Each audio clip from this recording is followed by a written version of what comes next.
Hey, Catwheat.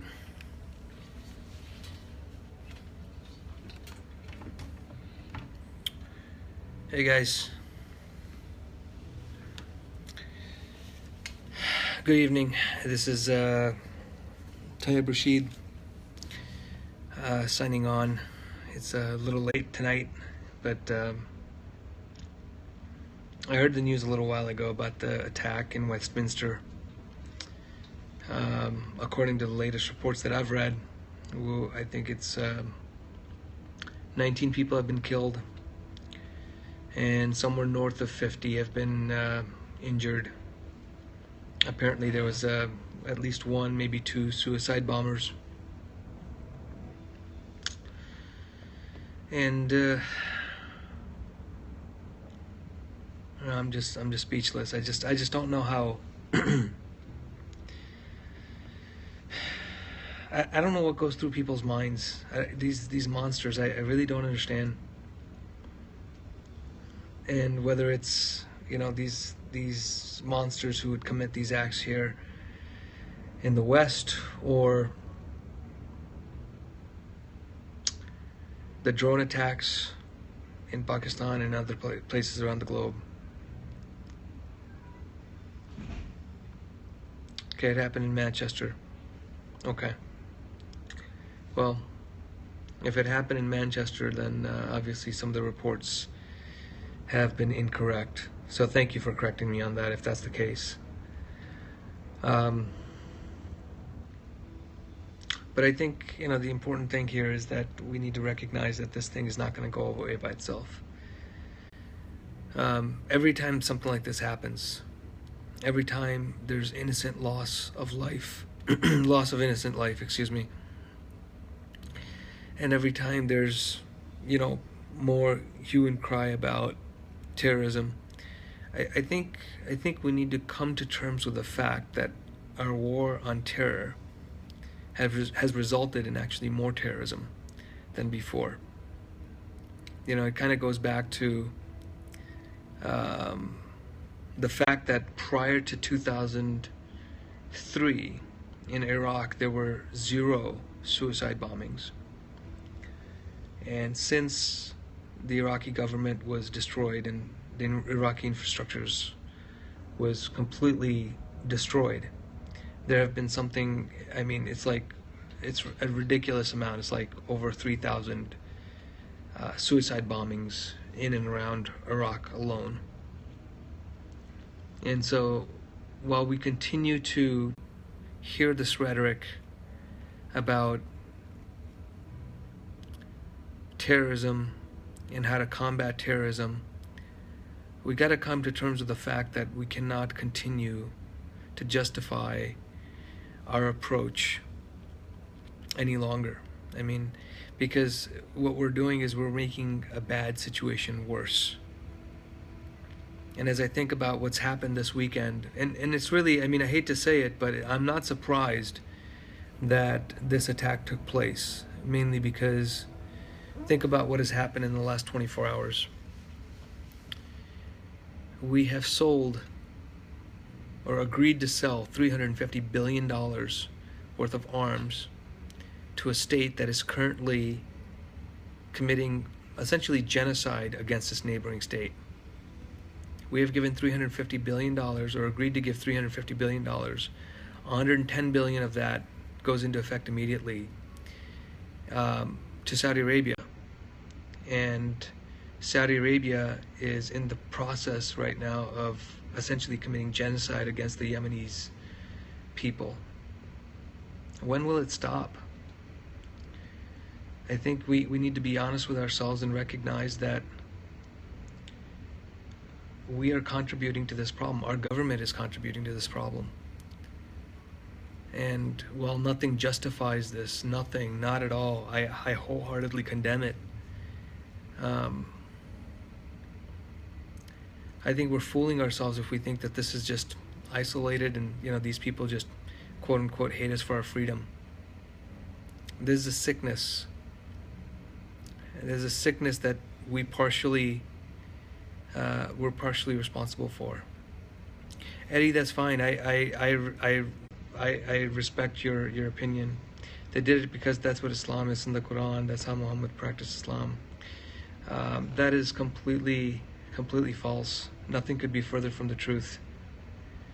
Each and every single one of the battles that were fought by the early Muslims, they were entirely defensive. Not a single offensive battle ever took place during the time of Prophet Muhammad, peace and blessings of God be upon him. Understand that for the first 13 years of the Prophet's calling, the Muslims were bitterly persecuted, so much to the point that Prophet's own children were slaughtered. They were killed. And the Prophet and the early Muslims never retaliated. Never, even once. And it was only after, when they left all of their belongings behind, everything that they owned, all their lives, everything, their livelihood, everything that they had ever grown up with, they left it all behind in Mecca and sought refuge in Medina. Only then, when they were pursued, did they fight back. I have read the Quran. I assure you, Slim Grady, I think this is the thing, right? The Quran is the most misquoted book out there. The Quran is the most misquoted book out there, partly because extremists and Islamophobes alike have a very twisted understanding of what the Quran actually teaches.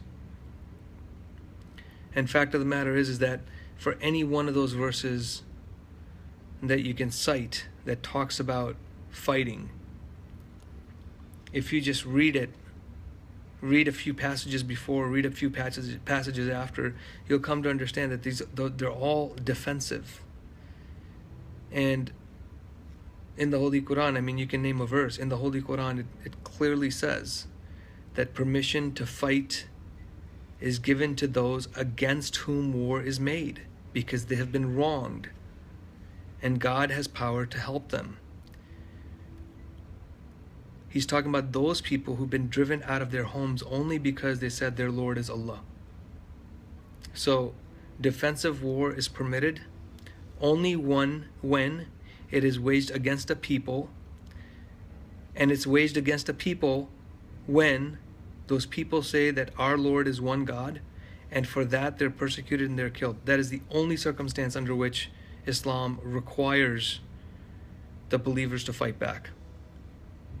And for those, that fighting is, by the way, not just to defend Islam.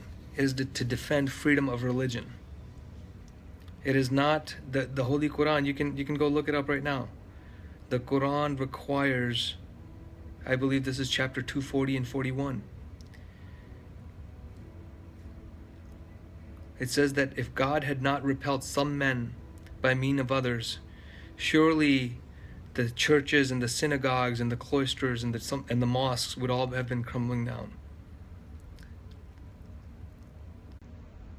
So this is not a religious issue. This is a political issue. I think Saudi Arabia is fighting the Houthi rebel in Libya who's against their government. I don't have a high opinion of Saudi Arabia. These individuals don't have any regard for human life. You can't reason or negotiate with crazy people. I agree with you there. When it says kill the non-believers where you find them, that's not defensive. Which verse are you reciting? That is defensive if you look at the whole thing. What you're repeating is just a part of the verse, and stop cherry picking on Google. Go actually pick up a copy of the Holy Quran and actually read it. And as soon as you open it to that page, you just read that page, it'll answer the question right for you.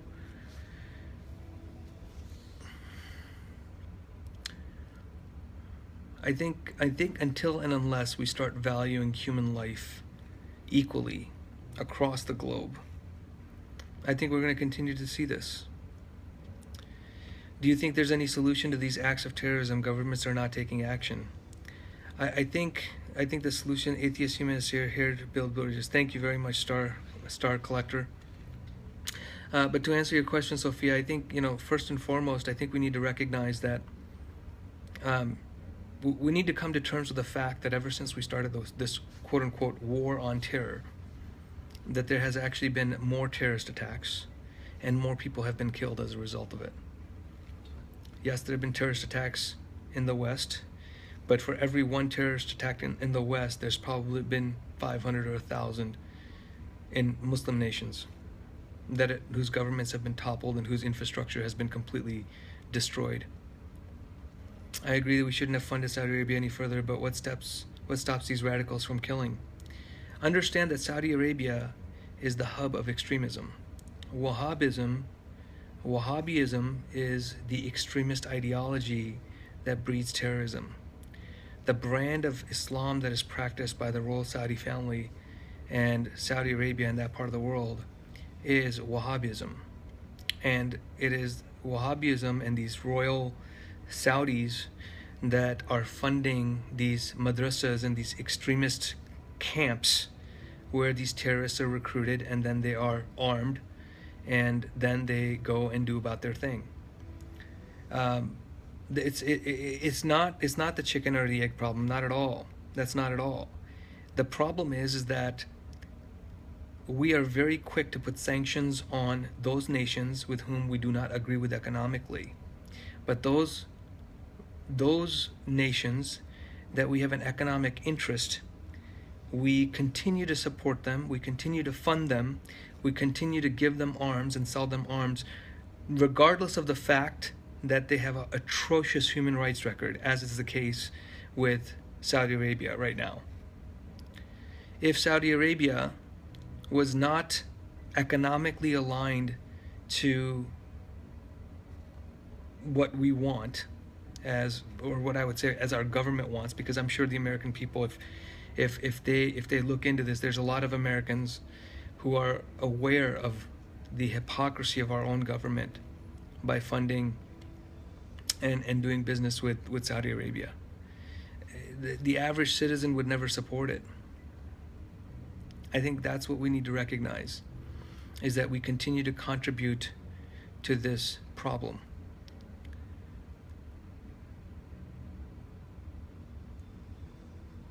So look, guys, we got to do something about this, and it starts with education. It starts with education. It starts with understanding what Islam actually teaches. And this whole narrative that these terrorists do these things because of Islam is a false narrative. It is. It's completely false. They don't do it because of Islam. They do it because it's politically it's their political motivation.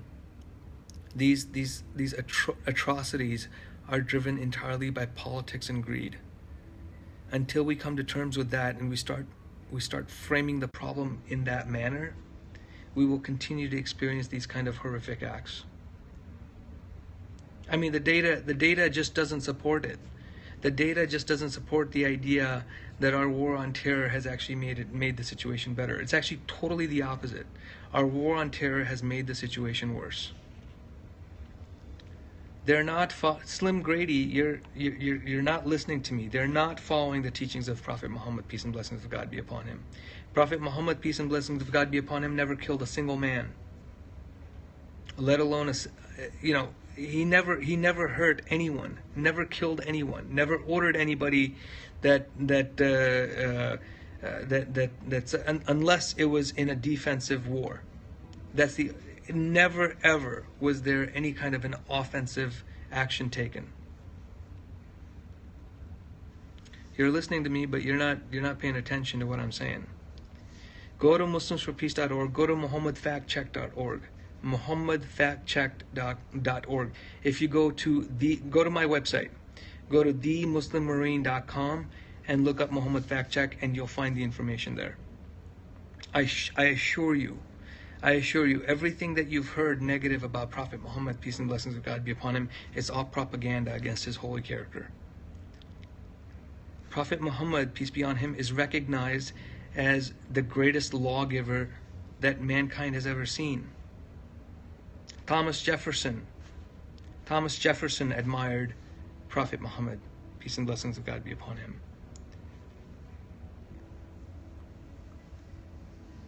You can take the Quran, New Testament, and Old and find dark verses or verses you can misinterpret. That is absolutely true. The Holy Quran, chapter 3, verse 8 says that in this book